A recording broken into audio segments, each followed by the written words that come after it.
નમસ્કાર વિદ્યાર્થી મિત્રો, આપનું સૌનું હાર્દિક સ્વાગત છે આપણી આ યુટ્યુબ ચેનલ સાયન્સ ટીવી ગુજરાતીમાં। દોસ્તો, અત્યારે આપણે ધોરણ 9 વિજ્ઞાનની જે પ્રથમ પરીક્ષા છે એની તૈયારી સ્વરૂપે આઈએમપી પ્રશ્નો આપવા જઈ રહ્યા છીએ। આપણે ડી વિભાગના આઈએમપી પ્રશ્ન અલગ વિડીયોમાં આપ્યા છે। આજે સી વિભાગના આઈએમપી પ્રશ્નોની ચર્ચા કરીશું। અને હા, જે સી વિભાગના પ્રશ્નો છે એ ડી વિભાગમાં પણ તમારા જે શિક્ષક છે પૂછી શકે છે, અથવા તો ડી વિભાગના જે પ્રશ્નો છે એને સી વિભાગમાં પૂછી શકે છે। એટલે સી અને ડી એકબીજાની અંદર અદલા બદલી થઈ શકે છે, કારણ કે આની અંદર પેપર સેટરને મુક્તિ હોય છે, એ પોતાની રીતે પેપર સેટ કરી શકે છે। તો ચાલો સી વિભાગના પ્રશ્નોની ચર્ચા કરીએ। તો પ્રકરણ 1 આપણી આસપાસના દ્રવ્ય, એમાં સી વિભાગની અંદર 2 પ્રશ્નો પૂછાઈ શકે છે, બરાબર। અને બાકીના ડી વિભાગમાં આપણે ચર્ચા કરી હતી। પ્રશ્ન 1, કપૂરના ઉર્ધ્વપાતનનો પ્રયોગ આકૃતિ સવર્ણવો। સિમ્પલ છે, આકૃતિ સાથે તમારે કપૂરનું ઉર્ધ્વપાતન સમજાવવાનું છે, બરાબર। જેમ આપણે ત્રિપાઈ લઈએ છીએ, ત્રિપાઈ ઉપર જાળી મૂકીએ છીએ, બરાબર। એમાં વાટકી લઈને કપૂર નાખીને નીચેથી ગરમ કરીએ છીએ, ઉપર ગળણી ઊંધી વાળી દઈએ છીએ, અને પછી તમે જુઓ છો કે કપૂર છે એનું ઘનમાંથી સીધું વાયુમાં રૂપાંતર થઈ જાય છે, બરાબર। એ ઉર્ધ્વપાતન વાળો પ્રયોગ એ તમે આપણે વિડીયો પણ બનાવેલો છે એનો, તો એ પણ તમે જોઈ લેજો અને આકૃતિ સહ એનું વર્ણન કરજો। તો 3 ગુણની અંદર આ પૂછાઈ શકે છે। બીજો પ્રશ્ન છે, ઘન, પ્રવાહી અને વાયુ પદાર્થોના ચોક્કસ ગુણધર્મો વિશે તફાવત આપો। જેમ કે દળ, કદ અને આકાર વિશે 3 ગુણની અંદર આ પ્રકારે પૂછાઈ શકે। 3ના ગુણધર્મો ના પૂછાય, પણ તમને આ રીતે કોષ્ટક બનાવીને પણ પૂછી શકે કે ઘન, પ્રવાહી અને વાયુ, બરાબર। હવે એના દળ વિશે ખાલી જગ્યા આપેલી હોય, બરાબર। કદ ચોક્કસ છે કે નહીં એ લખો, એનો આકાર ચોક્કસ છે કે નહીં એ લખો, આ રીતનું કોષ્ટક આપેલું હોય, બરાબર। એટલે 3 ગુણધર્મો વિશે પણ પૂછી શકે છે। એવું જ જરૂરી નથી કે દળ, કદ અને આકાર વિશે જ પૂછાય, આના સિવાય બીજું પણ કંઈ પૂછી શકે છે, બરાબર। પણ તમારે ઘન, પ્રવાહી અને વાયુના બધા જ ગુણધર્મો તૈયાર કરી દેવાના, બરાબર। એ સી વિભાગમાં પણ પૂછાઈ શકે છે, અથવા તો ડી વિભાગની અંદર પણ પૂછાઈ શકે છે। અહીંયા આપણે વાત કરી દળ, કદ અને આકારની, તો આવો પ્રશ્ન અલગ પણ પ્રકારનો બનાવીને પૂછાઈ શકે છે, કારણ કે અત્યારે જે પણ પેપર આવે છે એમાં વિદ્યાર્થીઓ કેટલું વિચારીને સમજીને પ્રશ્નનો જવાબ આપી શકે, એટલા માટે સમજ ચકાસતા પ્રશ્નો ખાસ પૂછવામાં આવે છે, બરાબર। એટલે સમજીને જવાબ આપજો। ચલો, પ્રકરણ 2, આપણી આસપાસના દ્રવ્યો શું શુદ્ધ છે? ચલો, એમાં આ પ્રકારના પ્રશ્નો પૂછાઈ શકે। જુઓ, આ એક પ્રશ્ન છે, નીચેના ફેરફારોને ભૌતિક ફેરફાર તથા રાસાયણિક ફેરફારોમાં વર્ગીકૃત કરો। એટલે વર્ગીકરણ કરવું છે કે ભાઈ ઝાડનું કાપવું, તિજોરીને કાટ લાગવો, તવીમાં માખણનું પીગળવું, પાણીની વરાળ બનવી, બરફનું પીગળવું, કાચા ફળોનું ફ્રૂટ સલાડ બનાવવું, કાગળનું લાકડાનું સળગવું, આમાંથી કયો ફેરફાર ભૌતિક છે અને રાસાયણિક છે, સમજીને તમારે અલગ કરવાના છે, બરાબર। આ ઇમ્પોર્ટન્ટ પ્રશ્ન છે, આઈએમપી પ્રશ્ન છે, બરાબર। સમજીને તમે જવાબ આપજો, બરાબર। જેમ કે ઝાડનું કાપવું એ ભૌતિક ફેરફાર છે, બરાબર।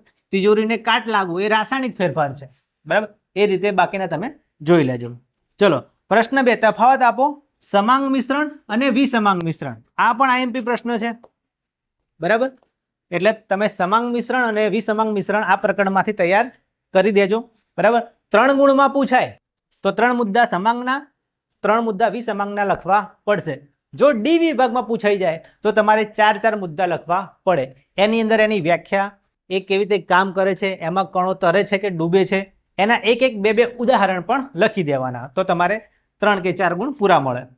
પછી ત્રીજો પ્રશ્ન છે, એક દ્રાવણ 320 ગ્રામ પાણીમાં 40 ગ્રામ મીઠું ધરાવે છે, તો તે દ્રાવણની સાંદ્રતા દળથી ટકાવારીના સંદર્ભમાં શોધો। આ તમારી બુકનું એક ઉદાહરણ છે, બરાબર।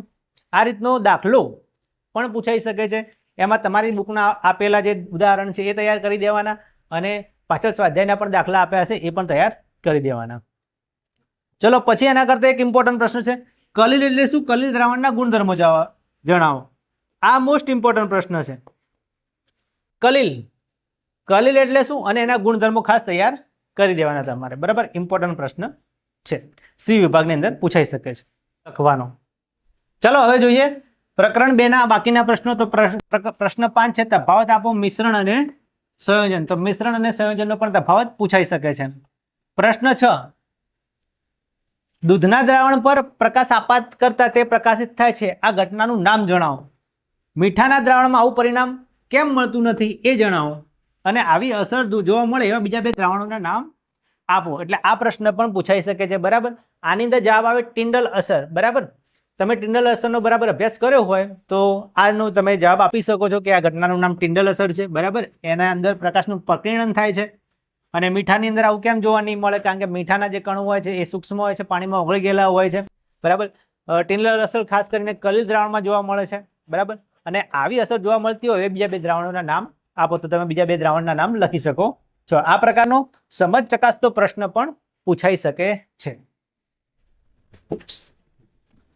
ચલો એના પછી પ્રકરણ 5 સજીવનો પાયાનો એકમ. તો એમાં પ્રશ્ન છે સૂકી દ્રાક્ષને પાણીમાં મૂકી રાખતા તે ફૂલે છે. આ કઈ ઘટના છે તે જણાવો. આ દ્રાવણનો પ્રકાર જણાવો. આવું કેમ થાય છે? તો આવું કોઈ સમજ ચકાસતો પ્રશ્ન પૂછાઈ શકે. બરાબર. જે આપણે ભણી ચૂકેલા છીએ. બીજો પ્રશ્ન સાંદ્રતાના આધારે દ્રાવણના પ્રકાર જણાવો. તો જેમાં અધિસાંદ્ર દ્રાવણ, અધોસાંદ્ર દ્રાવણ, સમસાંદ્ર દ્રાવણ આવે છે. એ જ ટોપિકની અંદર સૂકી દ્રાક્ષ વાળું આવે છે. બરાબર. એ પણ તમે તૈયાર કરી દેજો. આની અંદર હાઇપોટોનિક, હાઇપરટોનિક, આઇસોટોનિક દ્રાવણ ઇંગ્લિશમાં પણ તમે જે શબ્દો છે યાદ રાખજો કારણ કે દ્રાવણોના પ્રકાર પૂછાય છે. બીજો તફાવત આપો આદિકોષ કેન્દ્રીય કોષ અને સુકોષ કેન્દ્રીય કોષ. તમારી બુકની અંદર કોષ્ટકની અંદર આનો આપેલું છે કોષ્ટકનો તફાવત. બરાબર. એ તમે કોષ્ટક પૂરીને બાકી અમુક ખાના બાકી છે પણ એમાંથી આ પ્રશ્નનો જવાબ લખી શકો છો, તૈયાર કરી શકો છો. આ પણ આઈએમપી પ્રશ્ન છે એટલે તૈયાર કરી દેજો.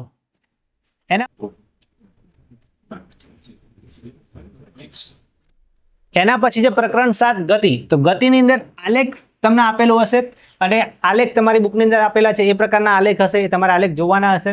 એ આલેખ કયા પ્રકારના છે, એમાં ગતિનો પ્રકાર કેવો છે એવો પણ પ્રશ્ન પૂછાઈ શકે છે આકૃતિવાળો. પછી આ પ્રકારનો કોઈ દાખલો પણ તમારા બુકમાં આપેલો હશે જે ઉદાહરણની અંદર હશે અથવા સ્વાધ્યાયની અંદર 100% પૂછાશે એટલે દાખલા પણ તૈયાર કરી દેજો. પછી પ્રશ્ન 3 છે તફાવત આપો નિયમિત ગતિ અને અનિયમિત ગતિ. આ ઇમ્પોર્ટન્ટ પ્રશ્ન છે એટલે એ પણ તૈયાર કરી દેજો. પછી છે પ્રશ્ન 4 ગતિના 3 સમીકરણો જણાવો. તો એ પણ પ્રશ્ન ઇમ્પોર્ટન્ટ છે એટલે ગતિના 3 સમીકરણો તમે તૈયાર કરી દેજો. બરાબર. એ સી ગુણની અંદર, સી વિભાગની અંદર પૂછાઈ શકે છે. ચલો ત્યારબાદ છે પ્રકરણ 8 બળ તથા ગતિના નિયમો. એમાંથી પણ સી વિભાગની અંદર પ્રશ્ન પૂછાઈ શકે છે અથવા તો યાદ રાખજો આ સી વિભાગની અંદર નહીં પૂછાતો ડી વિભાગની અંદર ચોક્કસ આ પ્રશ્ન પૂછાશે. પહેલો પ્રશ્ન છે ગતિનો બીજો નિયમ જણાવો અને તેની ગાણિતિક તારવણી કરો. જેમાં તમે F બરાબર m સૂત્ર તારવો છો. એ ગતિનો બીજો નિયમ છે, મોસ્ટ આઈએમપી છે. બરાબર. એટલે તૈયાર કરી દેજો. પછી ગતિનો ત્રીજો નિયમ છે એ પણ મોસ્ટ આઈએમપી છે એટલે એ પણ તૈયાર કરી દેજો. અને એના ઉદાહરણો 2 પૂછાય છે તો એ તમે ખાસ લખજો. એના સિવાય આપણે વાત કરીએ એમ કે આગળના પ્રકરણમાંથી જેમ ઉદાહરણ અને સ્વાધ્યાયના દાખલા પૂછાઈ શકે છે એમ આ પ્રકરણમાંથી પણ એક દાખલો સ્વાધ્યાય કે ઉદાહરણનો હશે એટલે એ પણ તમે જોઈ લેજો. છેલ્લે પ્રકરણ 12 અન્ન સ્ત્રોતોમાં સુધારણા. તો બાકીના પ્રશ્નોની ચર્ચા આપણે ડી વિભાગના વિડીયોની અંદર કરી દીધી છે. સી વિભાગની અંદર આ પ્રકારના પ્રશ્નો પૂછાઈ શકે છે અથવા તો સી અથવા ડી એમાં અદલા બદલી થઈ શકે છે. તો રાસાયણિક ખાતર અને કુદરતી ખાતરનો તફાવત છે એ પૂછાઈ શકે છે. બરાબર. પછી રાસાયણિક ખાતરોના લાભ અથવા ગેરલાભ આ પણ પૂછાઈ શકે છે. અને આ મોસ્ટ ઇમ્પોર્ટન્ટ પ્રશ્ન છે મત્સ્ય ઉછેર. ટૂંકનો જ લખો મત્સ્ય ઉછેર. મત્સ્ય ઉછેર આ પ્રકારે ના પ્રશ્ન પૂછાય તો આપણે જાણીએ છીએ કે મત્સ્ય ઉછેર છે દરિયાઈ મત્સ્ય ઉછેર અને અંતઃસ્થલીય મત્સ્ય ઉછેર કરવામાં આવે છે. એ બંનેમાંથી એક પ્રકાર પણ પૂછાઈ શકે છે અને એની અંદર જુદી જુદી માછલીઓ કયા સ્તરે તરે છે અને ખોરાક લે છે એના ઉપરથી પણ પ્રશ્ન પૂછાઈ શકે છે એટલે એ તૈયાર તમે કરી દેજો. ઓકે. તો અહીંયા આ વિડીયોમાં બસ આટલું જ.